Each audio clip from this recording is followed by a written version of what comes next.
on the screen. Major General Enendu is happily married to Mrs. Pauline Onyechukwu Enendu, and they are blessed with 3 kids. Please join me with a round of applause as we invite to the podium our resource person today, Major General Enendu retire. You are welcome, sir.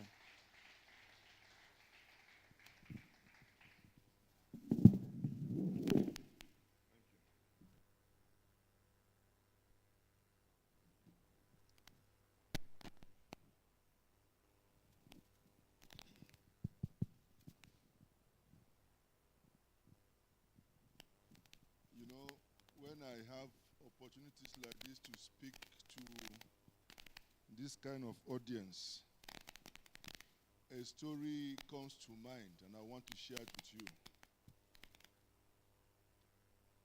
I was a certain Catholic Reverend Father. They have their morning devotions. Early 6 o'clock they start. And this man was like plenty of my first vicars here. He keeps to timing. So on a particular day, 6 o'clock, he came into the sanctuary. Nobody was there except his cactus. But because he was a man full of discipline like Akinyemi, he started his morning devotion and then gave a very lovely sermon. And when it was 6:30, he finished his morning devotion. Nobody came. So he processed out. And the cactus called him and said, "My Reverend Father, your sermon this morning was wonderful, very punchy. But sadly, nobody was here to listen." And the father said, "No, maybe this sermon was meant for you and I. So don't say that nobody was here to listen. We were here to listen. And the sermon was meant for you and I." The import of my story is that today I stand to address an audience of clergies. Ordinarily, the reverse is always the case. I sit on this side, you people sit on this side in the church, or you stand on this side rather. So when Kumle, this Kumle has been my running mate since. I was in Ojo my team quietly, observing my peace. Kumle came and met me there. I did some kind of things and he left. Then I went to Abuja to serve. And who did I find there? Kumle. And then again, I tried my best and I dispensed with him. So some weeks ago, my phone rang and I said, my vicar, how is family? He said, "Oga, I want to give you work." I said, "Kumle again." I thought I've escaped this man. But he said, "No, that we want you to come and speak to us. I say, chaplain training week." And I said, no, I like that. I'm going to become a bishop. Yeah, because when you stand and address vicars, what would you call yourself? Bishop now. So I said, no, this is attractive. I will take the opportunity. So today, I've arrogated to myself the status of bishop. And I want to speak to my vicars. Sometimes it's also good to hear how the members of your congregation see you. So today I stand to represent them, and I'll be speaking to my vicars. I hope that at the end of the day, whatever I'm able to present will be helpful to all of us. I will try to avoid sounding like one delivering a sermon because I'm supposed to be giving a lecture. So I will try very hard. Not mind that I'm speaking to men and women of God. I'll try very hard to remain fixed. So, I want my slides to come on, please. So I want to begin my lectures. We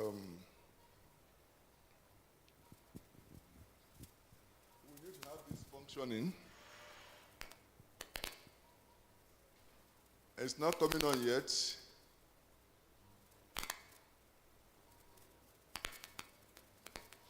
Okay.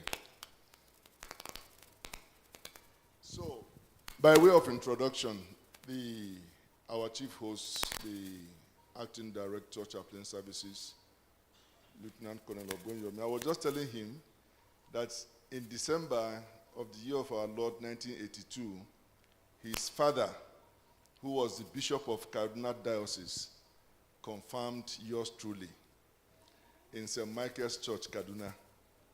So today, the confirmation candidate of your father stands tall to address you and your men. Other directors here present, our wives, recognizing particularly Mrs. Dan Fulani, officers, ladies and gentlemen. It gives me great pleasure to stand before you today to deliver this lecture on the topic, Christendom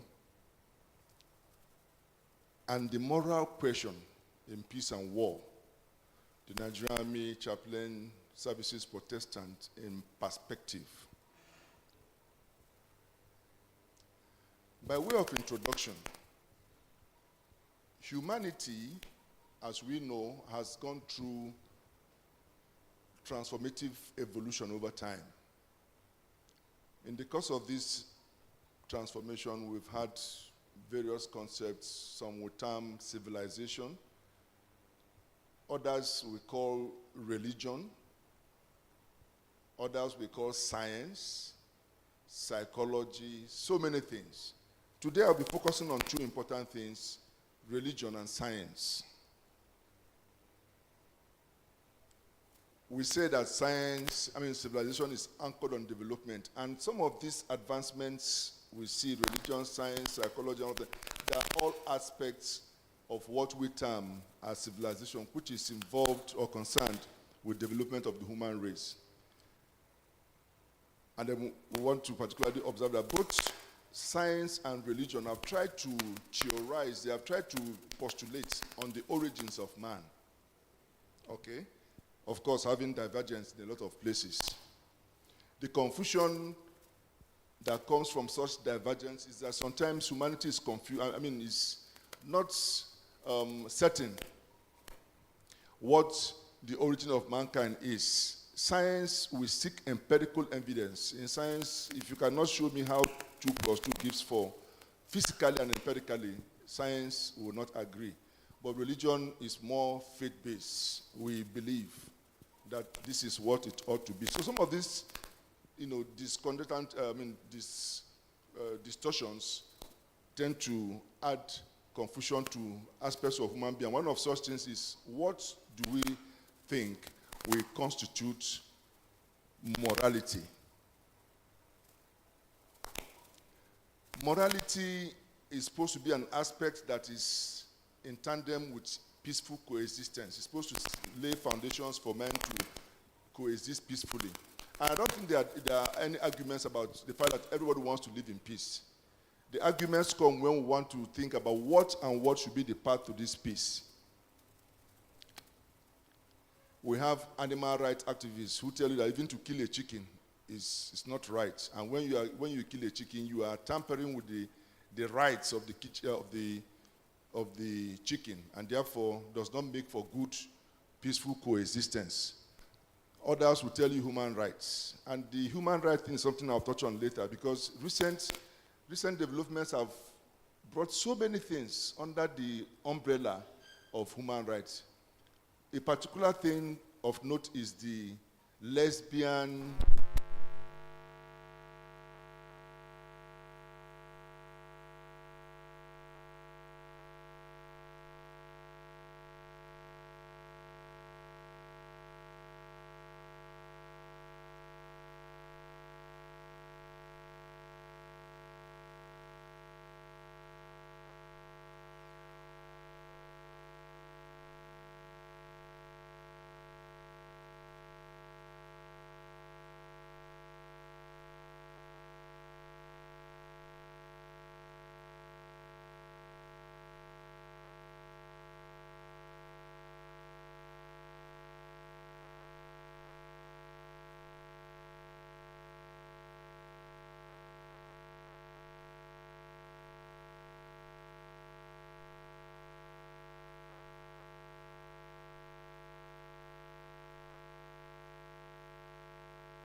So these are some of the things that are emerging, and they call it human rights. That is the right of people who desire these things. And when you deny such rights, you don't make for peaceful coexistence.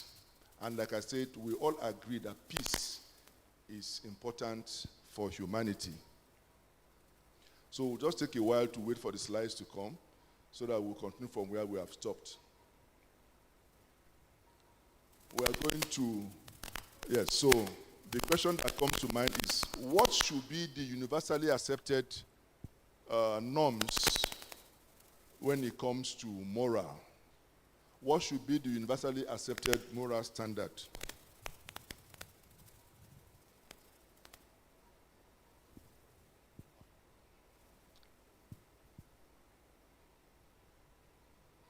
Well, I will try to be explaining some of these things before. It appears that I think Ilodibia said it was part of the spiritual overflowing, that NEPA must take light. So I will try to beg NEPA to stop that spiritual anointing overflow so that we can proceed today. So I will be talking, before the slide comes back, morality. Can I get my slides? So that we don't jump too much, okay. We say morality provides a kind of behavioral rudder that is supposed to direct society on what is right and wrong.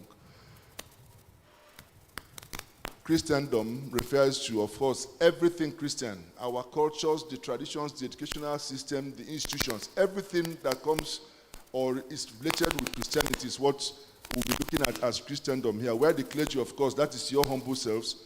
You are a body of men ordained, but sometimes we want to go above just the ordination to look at your leadership roles in the church. The chaplain, of course, derives from that clergy, but we say chaplains are more associated with the military, military, Navy, Army, Air Force, or institutions. So when the clergy is working in any of such establishments, we call you a chaplain.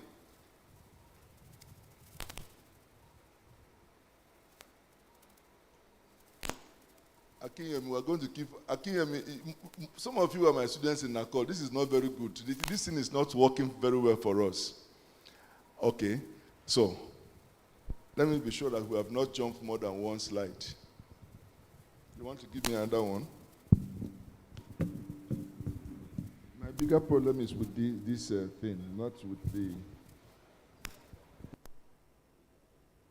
And I like to operate my slides myself.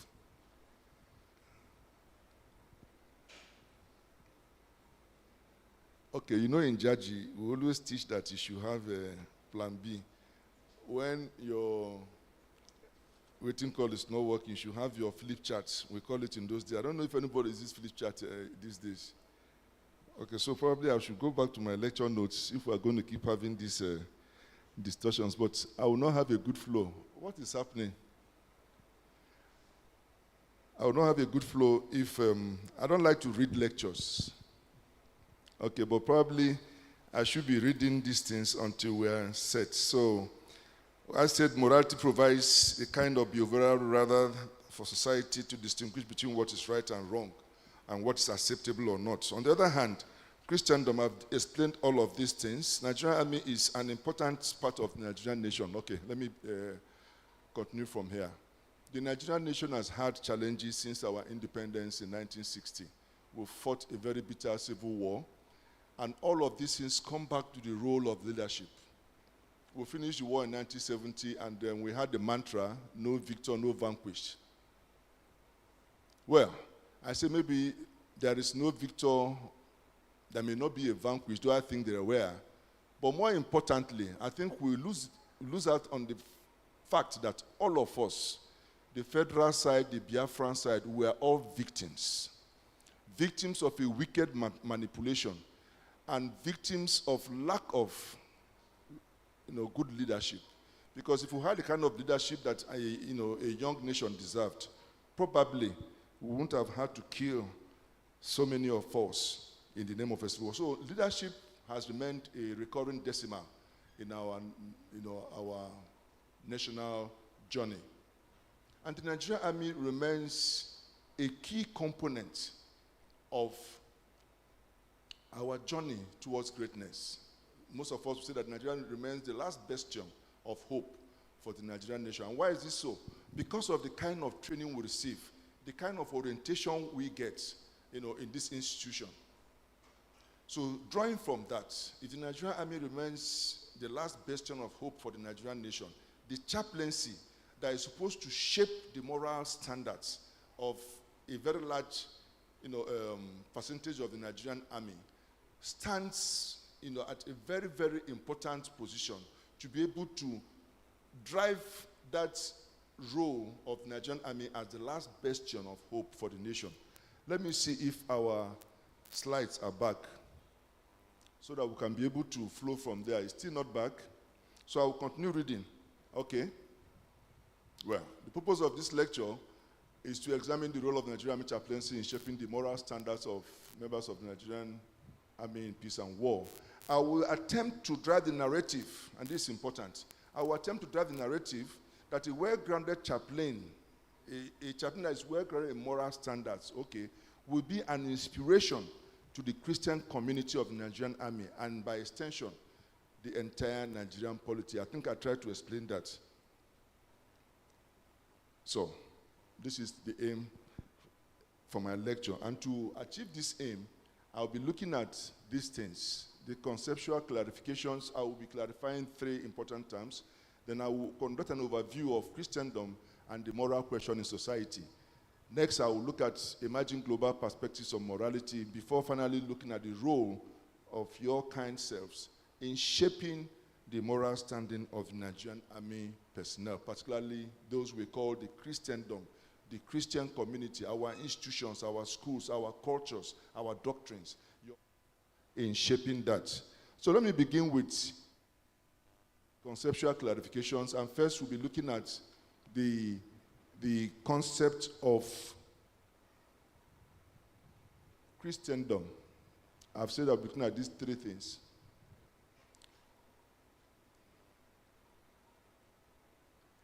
What is Christendom? I say it's the representation of the adherents, cultures, doctrines, educational systems. I've mentioned that before. It's a major phenomenon that emerged in the 1st century and was used to define both Europe and Christianity. When we do an overview of Christendom, we'll be talking more about how Christianity and Europe in the early times are linked.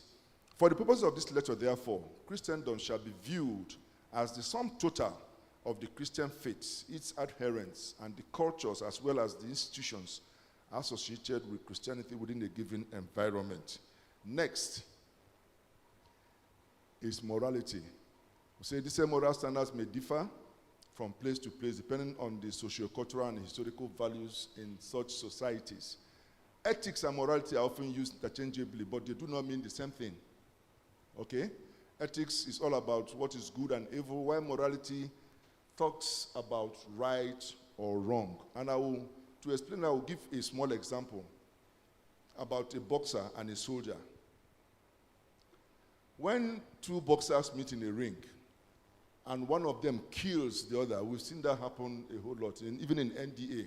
I was a boxer in the academy, and during one of our boxing competitions, a cadet killed another cadet. Unfortunately, the cadet was an only son.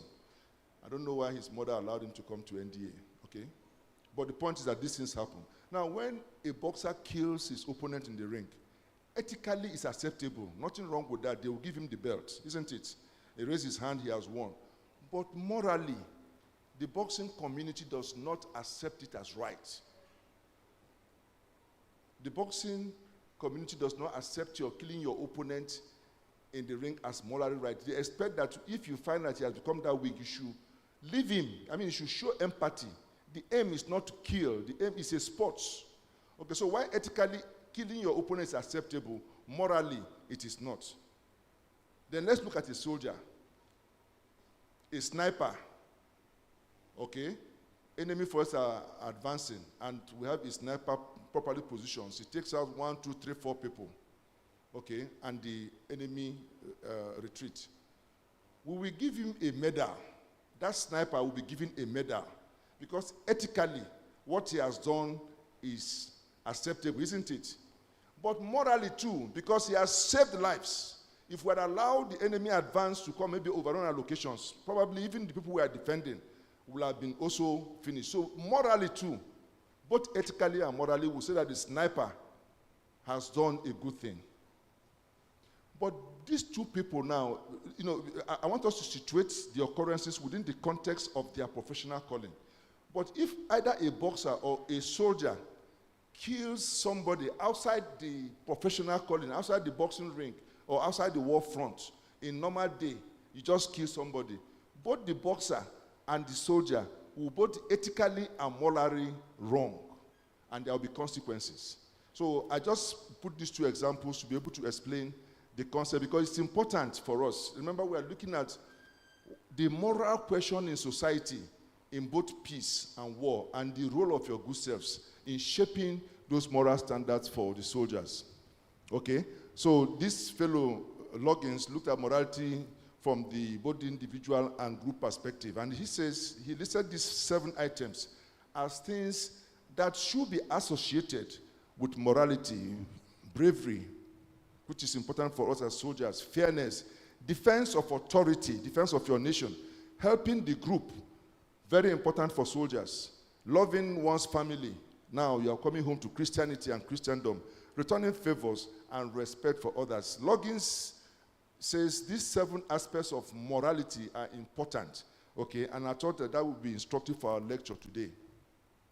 So finally, we'll be looking at, so morality, I said in my lecture, I'm going to view it as the behavioral rudder that steers the ship of society towards the path of peaceful and structured coexistence. It is the standard against which the interactions of a person or group of persons can be gauged in line with established societal standards. So, chaplaincy. I won't waste time on this. I'll just, proceed that chaplaincy in this lecture will refer to the post, appointment, or office of a chaplain. It equally describes the building, infrastructure, or institution that houses the body of Christian clergy and from which they discharge their responsibilities. So, the schematic we have here is something that, I have put forward to describe, to explain the relationship between Christendom and morality. These are the attributes of Christendom: is the faith, the adherence, our cultures, educational systems, doctrines, institutions, while those are the attributes of morality. And at the center there, the double-edged arrow depicts your role as chaplains that will shape this interaction. If it goes up or down, it's dependent to a large extent on your contribution. So let's do an overview of Christendom. In the early times, Christendom was linked with the era following the dissolution of the Roman Empire. At that time, Rome was viewed as one church state. It was viewed as, the entire state was viewed as a church. Okay? And there were 2 principal aspects there: the ecclesiastic and the temporal. The Pope represented the ecclesiastic. Of course, we know what ecclesiastic is. And then the temporal, the emperor, who was the leader of the temporal. When you hear people say, my lords, both spiritual and temporal, the temporal are the normal governmental activities as separate from the spiritual. So these 2 important institutions were important aspects of the Christian church state in Europe, and that represents the foundations of what today we know as the Christian community or Christendom.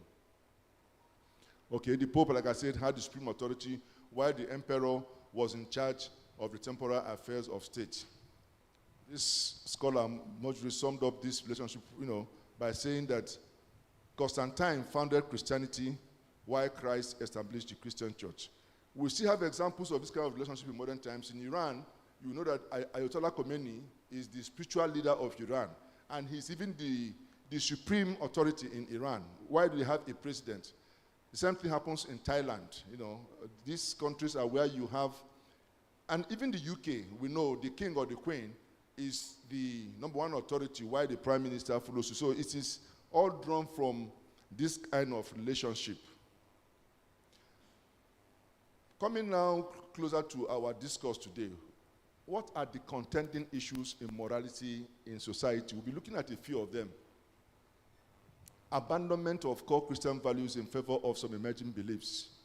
Okay, and I've said that some of these emerging beliefs are hidden under the persuasive cover of human rights. You know, when you hear human rights, everybody will say, no, we need to obey so that we can have peace with one another.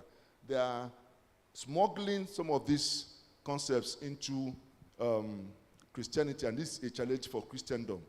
Emerging trends threaten the Christian foundation on the origins of man and the injunctions of God. Okay? The poverty level of Africa, recently we know that there was this agreement signed by our government, the Samoa Agreement. Samoa is a place in somewhere, I think in the Caribbean, so I'm not sure now. But this agreement was signed mainly between the developed nations and the poor nations. And just like the people from the insurance would do, they will hide some funny conditions under small, unreadable characters, and then you come and sign. So, but people took time to look at the final details of that Samoa Agreement, and they begin to shout. What we are committing ourselves into may be much larger than what, the ordinary things we'll have seen. Today, I'm sure if you monitor the social media in the last 2 days, you'll have read about the case of the Chinese company that has seized our presidential aircrafts in France because of a disagreement over a 2007 agreement with Ogun State. Okay? So some of these things we enter into and we'll just feel, no, the agreement is just signed. Today, they have seized three of our aircrafts in France because the Ogun State government terminated that contract. The same way, this Samoa thing we have signed. And people are waking up to responsibility and say, no, look at this again. You can't commit us to some of these things because when a stage will come, when it will become difficult for us to remove ourselves from it. And the major thing people are running away from is this LGBT thing. That they have hidden those things under cover of human rights, of some form in the Samoa Agreement. Okay? So the critical question now to tackle is how to tackle these contending issues to ensure that they do not truncate Nigeria's value system. And when I said, remember I said that Nigerian Army stands in a very, very critical point in driving the Nigerian narrative. So when I'm talking about truncating Nigerian value system, we have a role to play in that as Christian clergy. Okay? Social media provides diverse opportunities, but also burdened with issues that affect the moral values of Christian church. You open the social media today, all forms of things are there. You can make money from it, Bitcoin and all the blah, blah, blah. But there are also values being propagated there that are destroying our youths. The church needs to be very alert. Attempts by the federal government to regulate social media has often been resisted, yes, because people see it as politics. But the truth is that societies that want to be progressive, societies that want to preserve their identity must have some level of control on the social media. It's happening in North Korea, it's happening in China, and the West want us to open up ourselves to anything and everything. These are very dangerous trends. And you are young people, if anybody has the opportunity, let us argue for some form of regulation of the social media. It's important. I know our politicians want to seize every good opportunity and use it for evil. Okay, and that's why people resist government efforts at regulation. But I think it's very important. The Nigerian Army Chaplain Protestant, therefore, has an uphill task if it is to properly sustain high moral values within the Christendom in our nation. So let's look at emerging global perspectives of morality in peace and war. And we will begin with globalization. I'm sure most of us, you go to any school today, they talk to you, globalization is becoming a recurring decimal. And what is it all about? They say it's shrinking humanity, it's shrinking the globe into a village.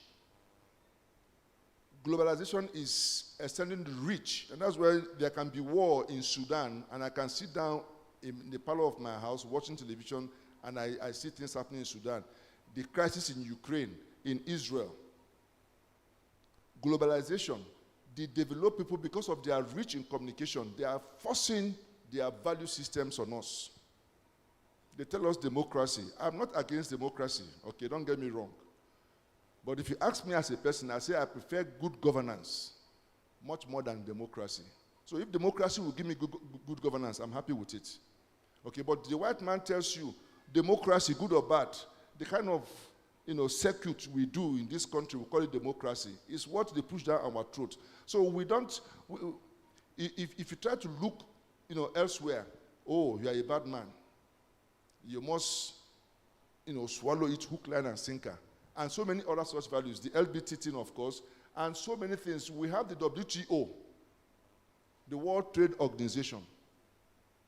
They force down trade guidelines on us, and we just swallow it because we say, no, the world is becoming a global village. These things are injurious. The IMF, the World Bank, these are demonic institutions that have held the African down. But because of globalization, we imbibe all these things. Their financial systems we imbibe. Their moral systems are sinking into our own value system, okay? Then, even in act of warfare, they tell you war without conscience is the in thing, okay? And that in war, everything is fair. You see, this is some of the kind of things that we witness. Not always, it's not, always the case that it is Europeans that are pushing things for us. Today, we see the kind of carnage in Asia, okay? Beheading people. It's becoming a style. Raping women. It's becoming an instrument of war. And these things are permeating. I'm sure if you monitor the media, you find that sometimes even our own colleagues are beginning to, they call it retaliating. They want to retaliate, so they behead, we behead them too. How can any human being, for goodness sake, emulate such moral standards? Okay, but these are impacts of globalization. So the preservation of these practices portend very great dangers for humanity. I'm an Igbo man, and my people say, I will say it in Igbo, then I will explain. Where is Ugu? Okay. Igbo say, na alo baaro obulo menana. When an evil practice persists for too long, it becomes culture. That's what they are saying. If we allow evil to persist over time unchallenged, the generations coming will call it culture. That's what we do, and it's our culture. We need to be careful. Some of these things we are beginning to accept. Now, so that is how humanity rolls. It's permeating our moral consciousness, and the church stands poised to be able to challenge some of these things. Next. Okay, I think all of this I've tried to explain, radical innovations in cultural values, Christian values being challenged by some of these emerging trends. Dress codes. Dress codes. I will touch on that later. Like I said, I'm going to be talking to you as my congregation today. I'm the bishop. You people will listen. There are things I see in church that get me very angry. And my vicars know that Enendu is vocal. You may not like me for it, but when I'm angry, I'll tell my vicar that this, I think, is wrong, sir. Dress code. I will show pictures. I'm happy that our mothers are here. Young girls come to church. I know when I was a young boy, my mother, well, I had just one sister who unfortunately I just lost, but then I had cousins who were my sisters then. If your skirt goes, what they call above knee, or below knee, I'm sure if you look at all our mothers here, all your dresses are below the knee level, okay? But I will show you. These are people that come to church. I'm sure someone just said here. I have seen these dresses in my church in Ojo. Open back is open from here to the nyash. This girl, the one in the first picture, we may even call decent, but this is not decent by the standards I know because her dress is above the knee. And it's very tight fitting. Gentlemen and ladies, you see, the dress is not the issue. My concern is with the mindset that informs this kind of dressing. It's seduction. It's not looking beautiful. Looking beautiful is a good thing. I'm not against it. But these things are not geared after being beautiful. They are geared after being seductive. And my vicars allow it. Some of them come and take Holy Communion. Because I have had to tell ushers, walk this fellow out of the church. This is the house of God. And the church is not a place of popularity. If the only 10 people that can come to church, let 10 people come to church. Instead of 2 million people that come here and desecrate the house of God. Okay? The church needs to be alert. And like I said, it's not a place of popularity that you ask someone to leave the church and you end up having only 5 members. My brother, worship with 5 members. Worship with them. So, the church needs to be alert. Another emerging trend is issue of approaches to religious worship. We find that people are reverting. It's getting worse in Igbo land. Our young men are all going back to traditional worship. And so that will tell you that, you see, the white man came with a religion. And what is that religion? Christianity. So we want to reject the colonial whatever that came with colonialism, including their religion. So we are going back to traditional worship. So I said there are attempts to link Christianity with the colonial era in Africa. Some people will posit that these things they do is their own way of rejecting white man and their pervasive values. So we need to be very, very careful. Where do we strike the balance?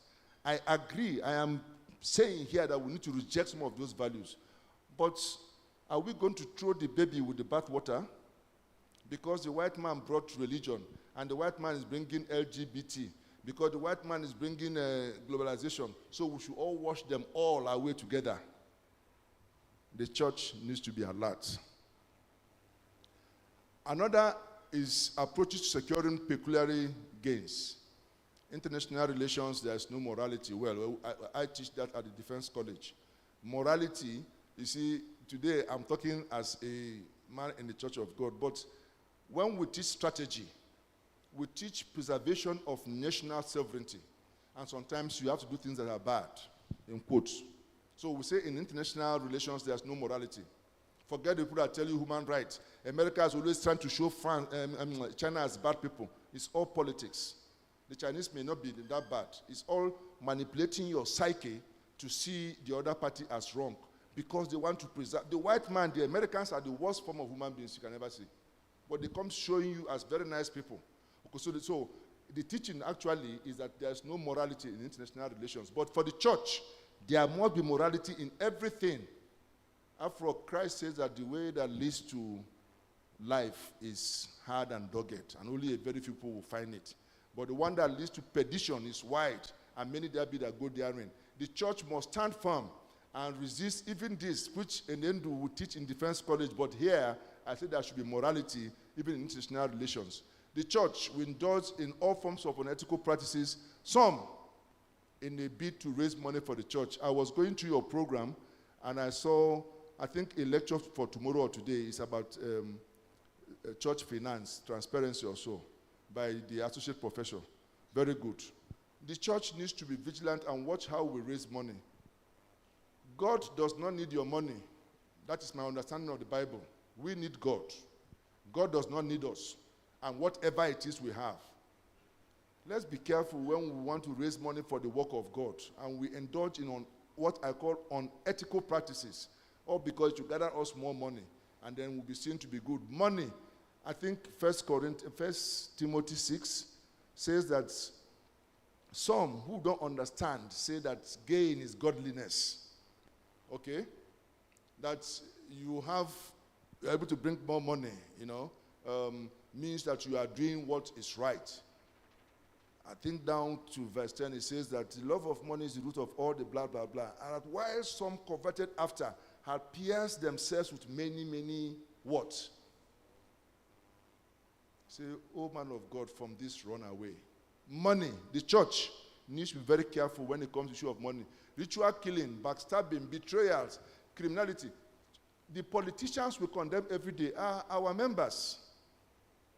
In Port Harcourt, a bishop gave his altar for governors and the Wike and co to be attacking them, and people were laughing. If I don't merit it, don't give me your altar. I tell my vicars that general doesn't make you to bring it in to come and stand and talk. I won't even value it. So if you think you are doing a service for me, I will not value it. If you ask me to come and stand there, you should be on the premise of the fact that you think I am worth it. If I were a pastor, I would not give any politician my pulpit to speak. When you come, you take your seat. I won't even acknowledge you in my church. They are not shining examples of morality. So why will you come to and recognize His Excellency? Let Him be Excellency in the State House. In the house of God, there are new standards that you must meet for you to be qualified. If it's a private soldier that meets those standards, recognize him. Don't recognize General Nendu because I'm a general. When my lifestyle is a disgrace. But you want to recognize me because of rank. Backstabbing. You see what's happening in River State. Some of these things I told you, some of these practices have become so entrenched in our political life that they become cultures, acceptable, nothing wrong with it. I can betray Ogbonyomi, why not? I mean, this is politics. Eurofy told us that you can lie. If you are a liar, they say you are a politician. So we are beginning to accept them. It's becoming culture. The church must be vigilant. So some of these things you do, you want to secure appointments, you want political appointments, you have to betray your friend. You have to stab, some do ritual killing. This is happening in the church of God. And some of us vicars recognize people we know are in these activities because of what they will bring to church. You are not worshiping God when you do things like that. Say and then they told you. Increase in involvement of non-state actors, okay, is introducing some new dimensions into warfare, such as terrorism and violent extremism. So what you have seen here, some of the, and I spoke about this before, the carnage we see today, okay, when we have issues, beheading people, our own troops are beginning to emulate it. And I think that the church should preach such things, that no matter, Jesus Christ was being stabbed by people. He knew who these enemies were. It was not like what we say, any man, any enemy, you don't even know them. Christ knew the enemies, he was seeing them. Yet he said, Father, forgive them. Not talk of when you don't know the people. We cannot emulate bad practices. Beheading somebody is wrong morally. That Boko Haram doesn't mean that we should retaliate and become evil like them. The church needs to be mindful of things like that. Receding of the concept of chivalry. This concept is, I think we teach that in academy when we teach military history. Being magnanimous in victory. Okay, when you defeat your opponent in battle, you treat him humanly. That's what we teach. That's what the laws of armed conflict teach. I am an expert in laws, and I've done courses on that with the UN. That's what we teach. The concept of chivalry is not to capture an enemy and tabay him like we are doing in Ekomok, in Liberia, during Ekomok, tabay the man and you eat the man's heart, and you stab his heart. That is not this concept is associated with the Christian knights in those days. It was the gentlemanly code of war, the gentleman's code of war. That warfare is, I won't call it a game, but it's something that we must do. It doesn't mean that because I'm in the opposing side with Ogbonyomi that we are enemies. If I capture him, I will treat him as a human being because he's only defending his nation. He's only doing his work. One-on-one, we have no issues. Okay? These things are receding, and issue of beheading are taking over. People are relying on charms. Okay? In Liberia, we had a number of issues where we have casualties that you remove the man's shirt, you see charms, waist, eye, even nose, tongue, everywhere they tie charm, and the person goes down. These things are permeating Christianity, and the church needs to be alert. Then lastly, the issue of drugs. Post-traumatic stress disorder we see in the barracks now. More than 99% are all associated with issue of use of drugs. People want to get fake confidence. They'll tell you we can't advance if we never charge. And I know officers who give their troops charging material.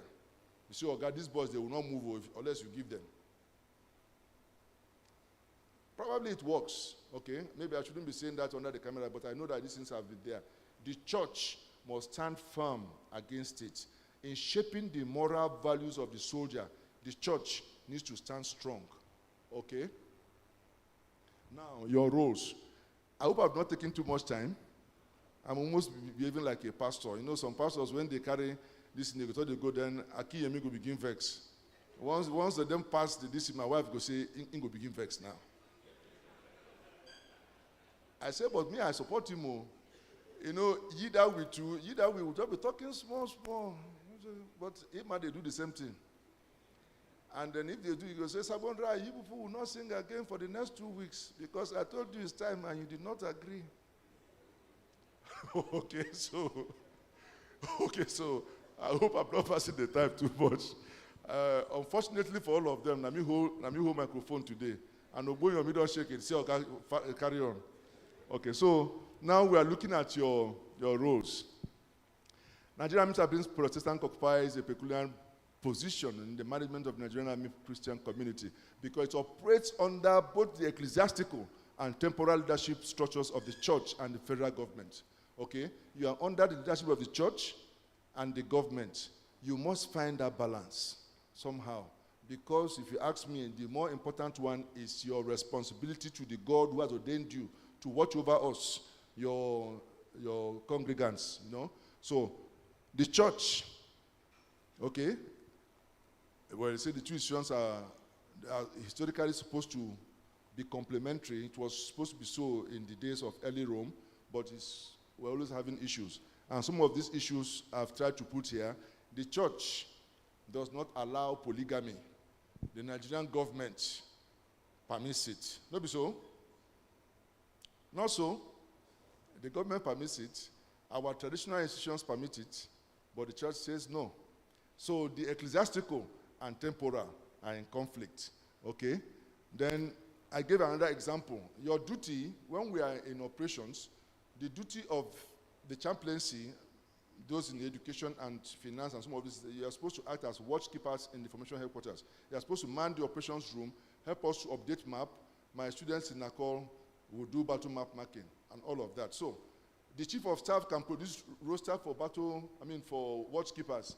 And when we're supposed to be holding counseling for members in the church, they say it should be in operation room, marking map, saying that the enemy battalion is moving through this flank, through this river line, and this is where they are.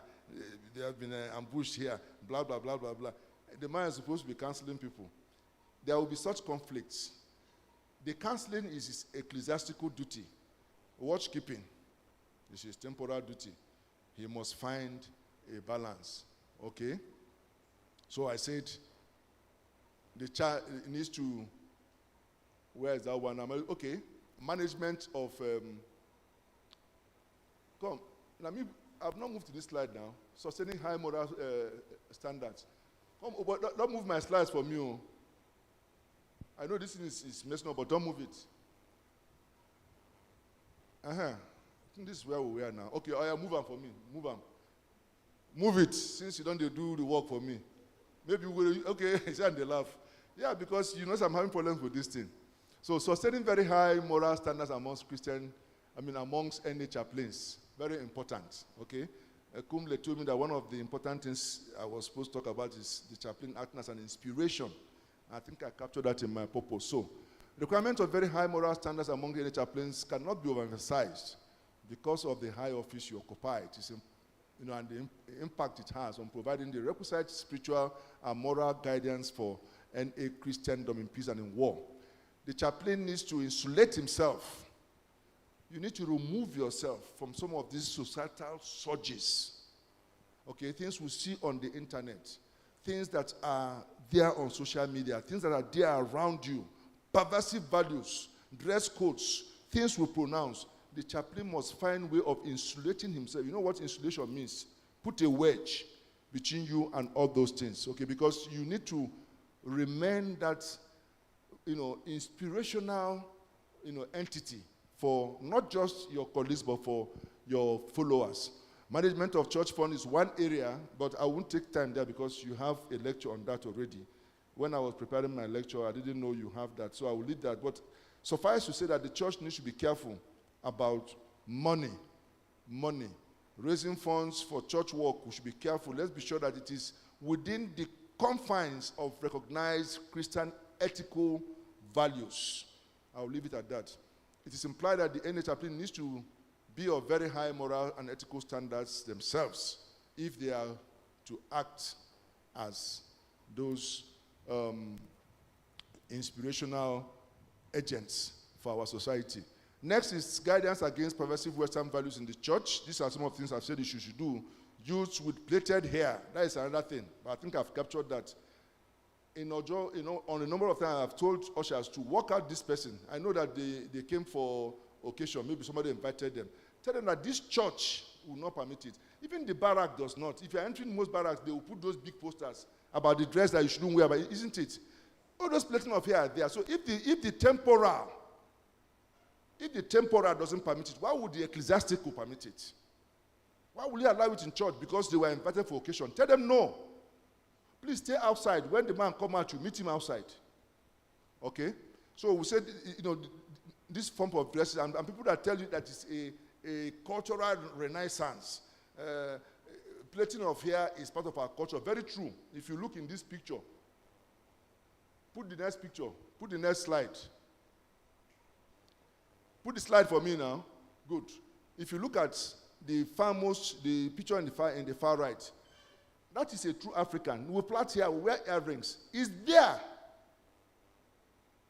But let nobody deceive you that these 1 and 2 who are Nigerians are trying to emulate that man there. These ones are trying to conform with the man in number 3. Because the white man is wearing earring, you want to wear. Because the white man is plaiting here, you want to plait. The mindset that drives these practices is what should be of concern to you, not the plaiting of hair. The average youth who is plaiting hair and looking like chicken cannot tell me that it's because of culture. I don't think so. You can see the African there. And if such an African comes into my church, well, not my church, I'm not a pastor, but if he comes into church like that, I will not mind it. I will not mind it. But when you come like this number 1 and number 2, who is looking clean-shaven and wearing earring, for what now? You want to show that you belong. So that mindset is what troubles me, not the earring or the hairdo, but the mindset behind it. And we cannot pretend not to know why people are dressed like that. Give me the next slide. Okay. Curtailing the reversion to traditional modes of worship. Okay. There is no doubt, I've said so, that Christianity is not a popularity contest. I don't believe to the class that, we say our church has 2 million followers. That means we are good. No, sir. Number should not be a yardstick. It shouldn't be a parameter for gauging or for calibrating Christendom. That is not what Christ taught. It's not my words. Number should not be a criteria for calibrating or judging Christendom. We have our values, we have our doctrines. Let those ones guide us. And if there are 10 that can keep it, then let those 10 be what constitutes Christendom. Let them be the ones that represent our culture, our values, our institutions. Let them represent us, not large number of people who are strange people. You go and begin to marry man and man and say you are Christians. You go and ordain a man that is sleeping with a man and say he's a pastor. And you want me to come and stay under him? It will not work now. Okay? So the church in the barrack should, however, be concerned that the reversion of traditional worship may not be an issue of number, but let's hope that it's not reflective of our lack of capacity to uphold those time-tested teachings of Christ. That should be your concern. If you are sure that you have done your job, then let 3 people come to church. That shouldn't be a problem. Finally, I've said the church needs to watch the pervasive money-centric approach to worship. Give me the next slide. Contributions of the church towards bravery and gallantry in times of war. The stories of Gideon, David, Barak, we have many men of valor in the Bible who have shown acts of gallantry in battle. We should sieve out those things and use them to prepare our soldiers psychologically when they're in theaters. Those that are deployed where we have operations, the major part of your sermon should center on those things, because they help in preparing the soldier morally and psychologically. And then while you are preparing him, you also let him know that there are practices that the church of God will not allow. Yes, our job is to get the man down, but in getting him down, we must act within the confines of the Christian doctrine. Christian teachings on discipline, dedication, loyalty, and loyalty to constituted authority, as well as faith in the life hereafter, should be used to encourage soldiers on the need to display valor in combat during operations. Chaplain must know that he has a duty towards shaping the morality, loyalty, dedication of troops in times of war. I think that should be my final slide. Let's see the last one. You know, in my years as a teacher in the Defense College, sometimes when you are lecturing, people will be sleeping. But once you say, in conclusion, gentlemen, a lot of people will wake up. So in conclusion, ladies and gentlemen, in the last 1 hour thereabout, I've tried to speak to us through my own perception of what should be the Christian's approach to the moral question in peace and in war times. I've tried to look at the concepts, looking principally at what is morality, what is Christendom, and what is the chaplaincy. Okay, I went ahead to do an overview, trying to scrub through the history or the background to the emergence of the concept today we call Christendom. And then from there, I looked at some of the emerging trends, highlighting some of the challenges, and the contending issues that have to do with morality in society, and how the dilemma the Christian church finds itself today. I spoke about the need for this chaplaincy to be strong and to be focused and resolute in defending the doctrines of Christ, not minding what the temporal standards are. I said the chaplain must insulate himself from some of these things so that he can remain a tool of inspiration, not just for his colleagues, but for the congregation. Finally, I said some of these pervasive values, the church should remain vigilant and alert so that we do not lose our identity as the Christian family, what I call the Christendom. Thank you very much.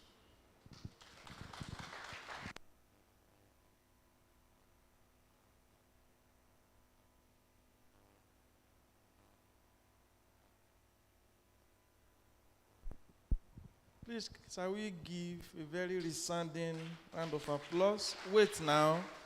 I will finish it before you start now. Shall we give a very resounding round of applause to the Bishop of Chaplain Training Week 2024, who is here seated with the Bishop Martins and Andrew.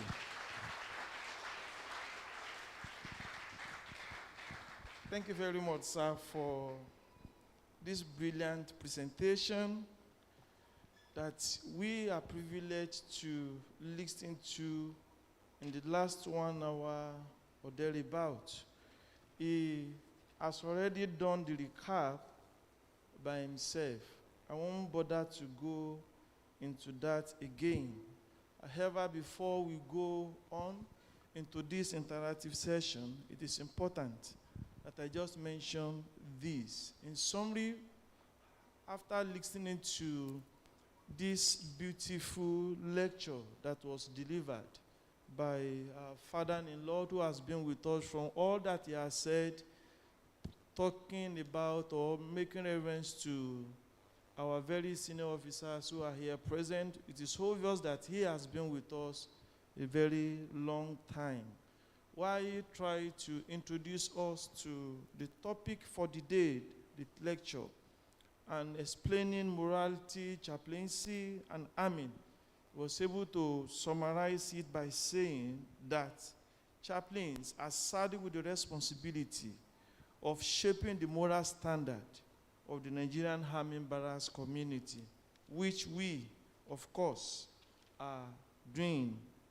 However, he also mentioned that the contending trends of moral issues that we are having in the barracks in particular today are or can be referred to as evil practices that have overstayed without anybody stopping them, and they have become cultures. This culture that the new generation of chaplains may likely see, if not checked, is going to be a challenge for the generation to come. And in order for us to be able to stop this as agents or tools that Army has commissioned to ensure this is done, we as chaplains must insulate ourselves against various of societal distortions that have associated themselves with these overstayed evil practices that we now see today as culture that is being practiced in many of our churches. Having said that, I want to please once again request a very round of applause for our guest lecturer. Thank you so very much, sir. We have listened to this highly informative and educative lecture from our resource person. And in the next few minutes, we are going to be entertaining some questions from the participants from both sides of the hall. Please note that when you are to ask questions, you please kindly introduce yourself and also rise on your feet. After entertaining questions from the participant and the resource person has given his own response, we will be requesting the very senior officers, precisely deputy directors, for comments or observations, if any, before inviting our director for his own comment or to sum up the session. Now straight to asking questions by the participant. Let me start from the right side of myself of the hall. The participant from this right hand side. Any question, please? Yes. If you have a question, please just raise your hands and then you have the floor. One. Another one? Okay, Major Bamidele.